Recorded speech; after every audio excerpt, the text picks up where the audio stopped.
Oh yes, welcome back to 1 Hour Sports, where we will be reporting Jamie Carragher's comment about the situation of Marcus Rashford at Manchester United. Good to see you, Jamie. We've got to start with the champions. They've swept everything before them for a number of years. All of a sudden, they can't win a game.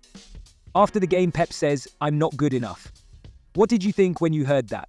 I think over the last couple of months, he's probably right. But we all know he is, one of, if not the greatest, manager of all time. And every time you watch Man City, you feel like this will be the moment when they get back to what we've seen in the past. And you feel at some stage that it can't get any worse. And it feels like it does.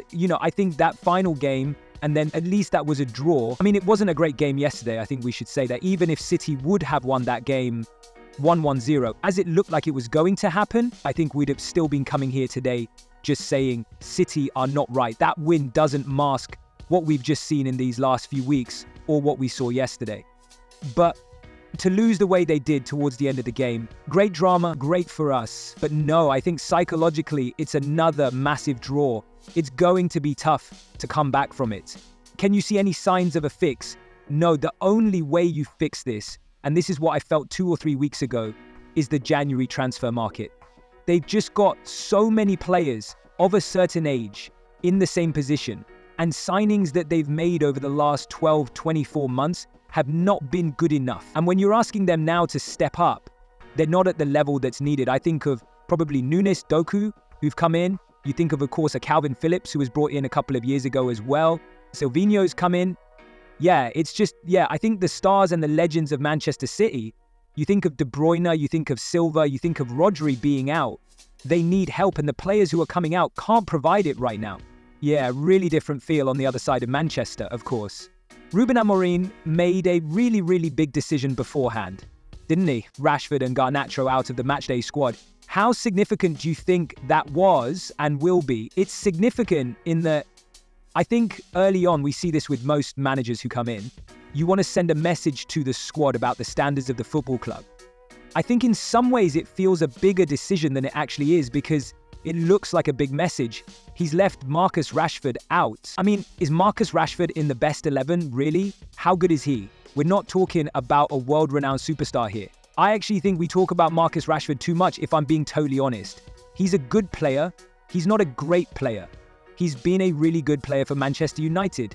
It is time for him to leave the club. But whether there'll be any takers with the wages the lad's on and things like that, who knows?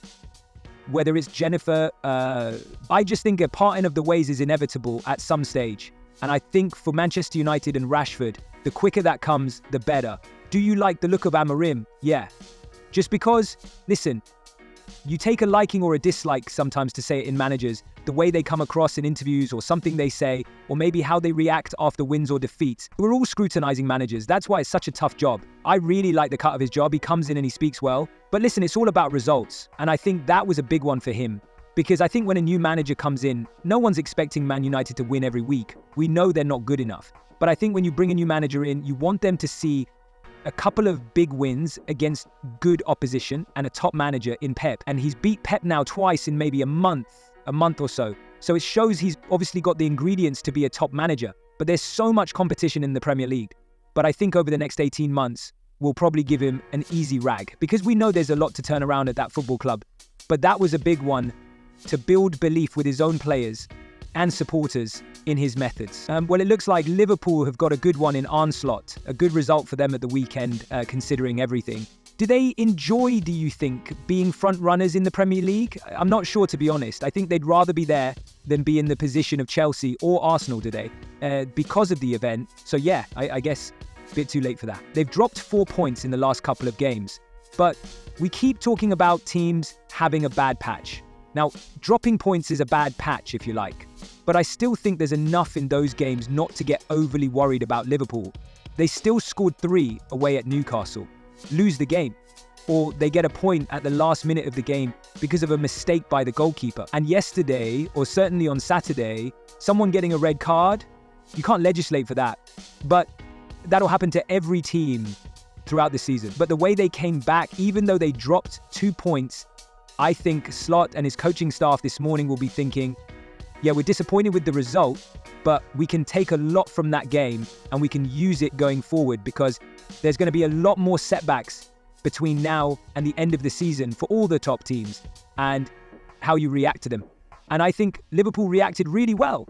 At the weekend, they did. Do they look like champions to you? I think watching that game, I felt like I was watching a champion team. That's what they would do in a situation like that. And if Liverpool could have won that game, I think psychologically what that would have done to Arsenal, City or Chelsea as well. But I think with the situation they found themselves in, to get a point out of that, that was a really good point. And that's what champions do. When you think they're going to lose a game, you find a way of either getting a point or winning it. Point for Arsenal. I don't think they'll be as happy with their point as Liverpool. What do you make of Arsenal? Because they didn't capitalize on Liverpool. They didn't score a goal. Do they have to go in the market in January and get themselves a striker? I don't necessarily think it's a striker as such. I think it's an attacking player. For me, I think when you see this lad here, Saka on the right side, and then you see what Arsenal have on the left side, it's like chalk and cheese. Now, Martinelli and Saka 2 or 3 years ago were almost at a similar level, and Saka's just jumped up to be one of the best players in European football in his position. And Martinelli, unfortunately for him, hasn't joined them. And I've always felt in these last 2 years, and even at the start of this season, I thought City would win the league. But the reason I've never really gone for Arsenal is because I always feel they're a world-class attacker short, not necessarily the guy through the middle. But there's something just, when I think of what the other teams have, you think of the forwards Chelsea have, you think of the forwards Man City have, you think of the forwards Liverpool have. Arsenal haven't got that quality.